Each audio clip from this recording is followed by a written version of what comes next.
Et nous accueillons avec plaisir David Engels pour sa chronique d'aujourd'hui. Oui, bonjour Richard, merci bien de l'accueil.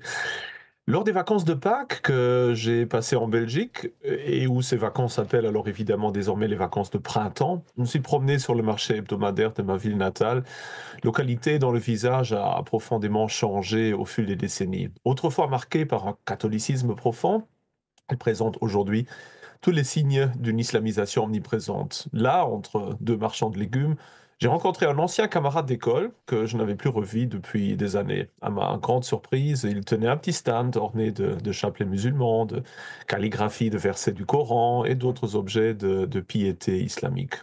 Ce simple étal semblait en dire long sur le parcours personnel qu'il avait emprunté. Nous avons échangé quelques mots, il m'a raconté son histoire. Un récit à la fois singulier et représentatif, déroutant et pourtant curieusement familier. Après une jeunesse tumultueuse marquée par l'errance, les voyages à travers les pays de la Méditerranée et une recherche d'identité diffuse, il avait peu à peu développé un intérêt sincère pour la culture arabo-musulmane.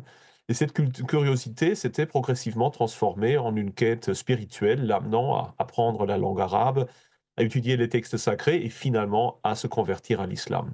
Alors ce choix de vie, loin d'être passager, s'était imposé à lui comme une vraie vocation. Il avait trouvé sa voie vers Dieu, disait-il, et rayonnait un certain bonheur vraiment serein à l'idée de pouvoir désormais partager cette expérience avec d'autres Belges. Et alors, loin d'être marginal, ce phénomène prend aujourd'hui une ampleur considérable quand on va à l'échelle du continent européen. Bien qu'il soit difficile d'avoir des chiffres vraiment fiables, en France, on estime à peu près de 200 000 le nombre de convertis à l'islam. En Belgique, il serait plus de 60 000 avec une tendance toujours à la hausse. Ce sont surtout des jeunes qui prennent ce chemin, souvent en quête d'identité, de stabilité ou de transcendance, et pour lesquels le christianisme mal connu n'est pas une option prioritaire. Parmi eux, les femmes sont majoritaires, beaucoup adoptant la religion de leurs compagnons, leurs conjoints musulmans. À l'inverse, les conversions du monde musulman vers le christianisme sont non seulement rares, mais aussi extrêmement problématiques. En France, on les estime à environ 30 000, mais elles se heurtent à des obstacles sociaux majeurs allant jusqu'à l'exclusion familiale, la stigmatisation communautaire, voire, dans certains cas extrêmes, des actes de violence qualifiés de crimes d'honneur. Alors, au-delà de la dynamique conjugale, il existe aussi une réalité sociale plus large, souvent négligée. Dans les quartiers périurbains, marqués par la pauvreté, la désaffiliation sociale et une forte présence musulmane, il peut être tentant pour des jeunes en manque de repères, de reconnaissance, de se rallier à la religion dominante afin de se sentir enfin inclus. Ce besoin d'appartenance est d'autant plus fort que la société majoritaire semble de plus en plus fragmentée, indifférente, voire hostile. L'adhésion à l'islam apparaît alors comme un moyen de se reconstruire, de redonner un sens à sa vie, d'entrer dans une communauté perçue comme solidaire et cohérente. Mais cette dynamique ne s'arrête pas là. Elle s'inscrit dans un phénomène plus large, existentiel et spirituel. Beaucoup ressentent un malaise profond face à ce qu'on pourrait appeler l'atomisation de la civilisation européenne. La modernité, avec sa technocratie, son individualisme et son effacement du sacré, laisse nombre d'âmes en errance.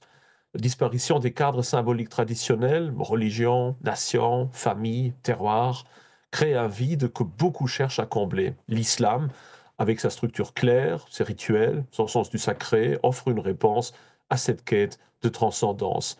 Mais il n'est pas le seul refuge. Figurez-vous qu'en France, le bouddhisme est désormais devenu la quatrième religion en termes de pratiquants, avec une estimation d'environ 600 000 fidèles. Parmi eux, une majorité est certes d'origine asiatique, notamment du Vietnam, du Cambodge et du Laos, arrivés en France après la Seconde Guerre mondiale. Cependant, on note une croissance significative du nombre de convertis français, estimé à environ 300 000 personnes. La France n'est d'ailleurs pas une exception. En Belgique, le bouddhisme est également en progression claire, bien que les chiffres soient moins précis.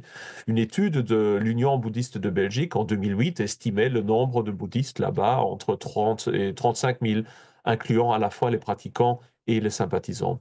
Contrairement à l'islam, l'attirance pour le bouddhisme ne s'explique probablement pas prioritairement par son aspect social, mais la dimension d'une quête de transcendance et de sens est bien la même, même si dans le cas du bouddhisme, elle se focalise surtout sur sa philosophie, centrée sur la méditation, la compassion et la recherche de la paix intérieure. Mais les conversions s'opèrent aussi à l'intérieur des différentes confessions chrétiennes. La transition du catholicisme vers le protestantisme classique d'inspiration luthérienne ou calviniste est assez rare. En revanche, les églises évangéliques explosent littéralement. Ainsi, selon le Conseil national des évangéliques de France, le nombre de pratiquants évangéliques réguliers est estimé à environ 745 000, soit une multiplication par 15 depuis 1950. D'ailleurs, pensons aussi au nombre toujours croissant de Français de souche post-catholiques qui se tournent vers l'orthodoxie russe, perçue par de nombreux fidèles comme une forme plus authentique, plus vivante du christianisme et combinée généralement avec une certaine sympathie pour le modèle politique et le patriotisme russe. Et finalement, permettez-moi de faire référence à un fait paradoxal ultime. Même ceux qui choisissent de retourner à la véritable tradition religieuse de la civilisation européenne, c'est-à-dire le catholicisme romain traditionnel pré-Vatican II, le font souvent avec une forme d'élan volontariste typique de ceux qui découvrent une nouvelle religion, car les dernières décennies ont généralement rompu le fil de la véritable tradition vivante. Je m'inclus volontiers dans ce mouvement d'ailleurs. Mon amour pour la tradition catholique n'est pas issu d'une continuité familiale, mais d'un choix délibéré. Et bien que ce catholicisme soit, je le répète, la voie naturelle du retour aux sources européennes, je ne m'exculperai nullement du reproche que ce choix comporte un certain exotisme, comme si même ce qui nous appartient par essence devait être redécouvert à travers le prisme de l'altérité et du choix volontaire, ce qui est évidemment l'opposé de la vraie tradition qui, elle, est toujours ininterrompue et sans alternative. Alors, il faut constater sans phare que nous assistons à un processus de désagrégation civilisationnelle, rien de moins. Ce déclin, comme tant d'autres dans l'histoire d'ailleurs, ne vient pas de l'extérieur, mais procède d'une lente érosion intérieure. Et il serait injuste de reprocher à ceux qui, perdus dans les ruines du monde moderne, préfèrent chercher Dieu sous des formes étrangères, plutôt que de se résigner à la vacuité d'une société devenue purement matérialiste, désenchantée et souvent hostile à toute forme de spiritualité.